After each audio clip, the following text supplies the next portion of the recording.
The church of God is supposed to be a giving church. We are not supposed to preach giving too much. Moses didn't preach giving. Before the people brought their money, their gold, their silver. Don't forget, God gave them those gold and silver in Egypt when they were living. God had a plan. Exodus 36, 2-3. Exodus 35, verse 5 and 21. When it was time to build the tabernacle, Moses just made the announcement. He said, if you have a willing heart, give. The people gave. People gave their money, people gave their talent. It was on that ground they built the tabernacle. People gave their money and gave their talent. Aholiab and Bezalel, they gave their gift. It was God that gave them. Scripture said it was God that gave them. That your gift God gave you, are you giving it back to God? Is your gift serving God or is making you money alone? You're a wicked person. If your gift is just making you money and it's not serving God. That your gift, that you are calculating how much it will give you in the next 4 years, is a lie. The one who gave you, as the person who, as the giver of the gift, benefited from that gift. The giver of that gift, as he benefited. The giver of the gift, as he benefited. The church is a giving place. That's how they gave. They gave till Moses said it's enough. No preaching. The reason for preaching today, and preachers will come and twist the people, twist them, steal their money, collect money from them, because people don't give naturally. So some people, unfortunately, have met preachers who twisted them to collect their money. It's good for them. It's because they were giving naturally, no preacher will twist them. Some pastors, I won't go there because it's not personal. But there are pastors who are pastoring people. Boy. Paul said, if I give to you, if I sow to you spiritually, is it wrong for me to get your kind of stuff? And thank God for Paul, he had the courage, because Peter could not try that kind of. Peter perhaps something of that revelation. Paul said, me, I don't give any damn. You have to say, I don't give any damn. I need to say it because it's a tough thing that Peter perhaps could not say, but Paul said it twice. Twice. Oh boy. There are pastors who are pastoring and they are doing well, they are doing their best. He said, but he has. No. The one he has, were you the one that gave him? It's like saying that one of your siblings gave your parents money. Are you the one that gave them? Are you the one that gave them? Are you that your sibling?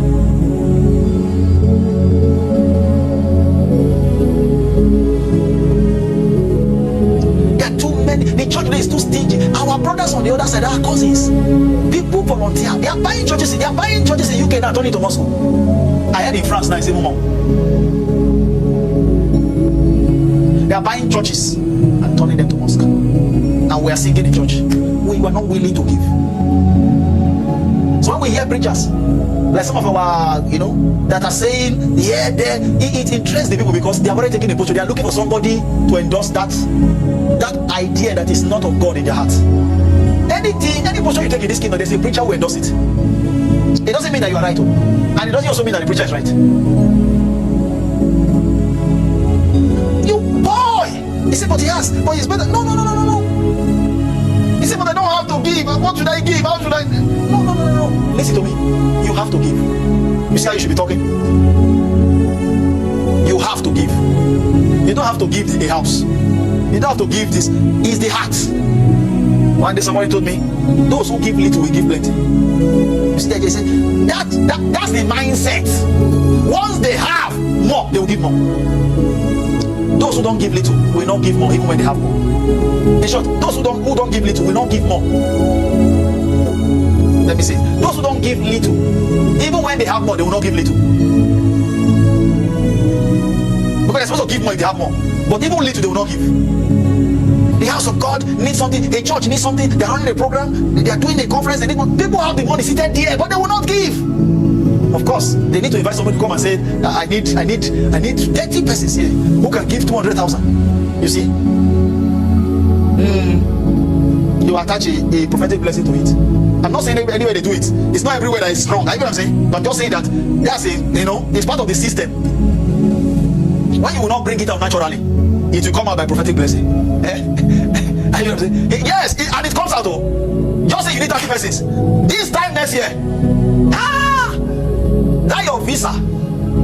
It's when you go next, they will they say, he wants to. Let's gather the money. 200,000. He has it to even 50,000. He will not bring. He said, if first a willing heart. Not that you're giving God and you're insulting him. There's something in the church. A person has the money to meet, and I'm not talking here necessarily, I'm speaking generally. A person has the money. Boy,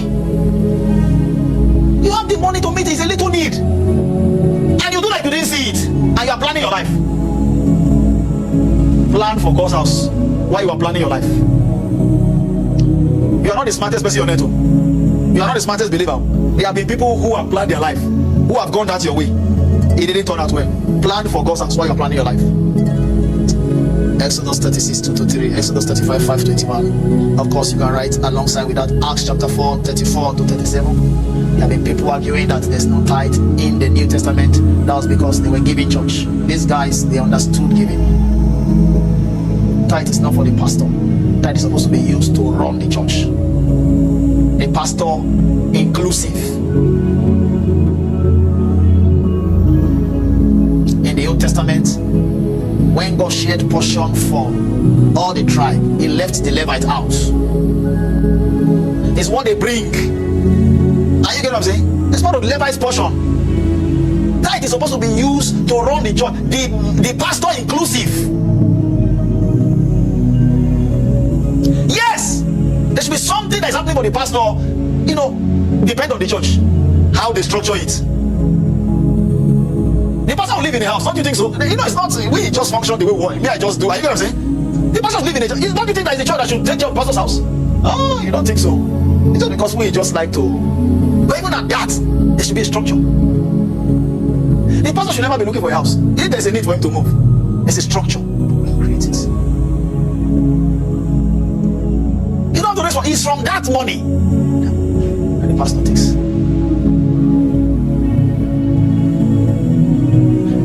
Depends on the structure, but that's how the pastor, no matter what he's doing, no matter how much he has, it's called honor. And if you don't do it, it's called dishonor. Check out chapter 4. You find there was no offering. Everybody brought, they sold. You see that church they had presence, they had power. Because when Ananias and Sapphira were trying to meander, they saw that they were not joking there. They didn't have the opportunity to repent. Someone will come to church, come and steal from. And some people plan it from home. So these days, things are happening in church. There are people who have the responsibility to be watching, because it's not everybody that is normal. Some people are not normal there.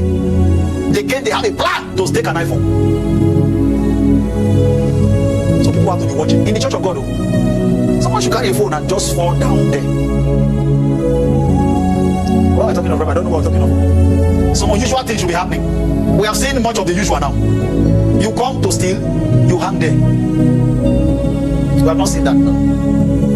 These guys came, as he was here saying, are you sure that he fell? Dead. The same story for the wife. He didn't know where the husband was, of course. He would have said something else. He came and said, you sold it for something that much? He said, yes. I said, the feet of them that picked you up. What? What? A fisherman? Who was he talking about? That's no longer a fisherman. That was no longer a fisherman.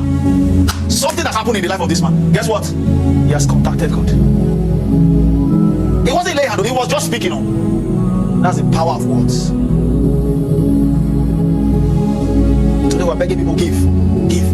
No. See, as you grow in God, a ministry to prove that is spiritual, a church, the people should give, it should be a part. Even the ministry itself should be a giving ministry. You know, some pastors, they talk people to give them, but they don't give themselves. You know, pastors are among the most stingy people. It's true.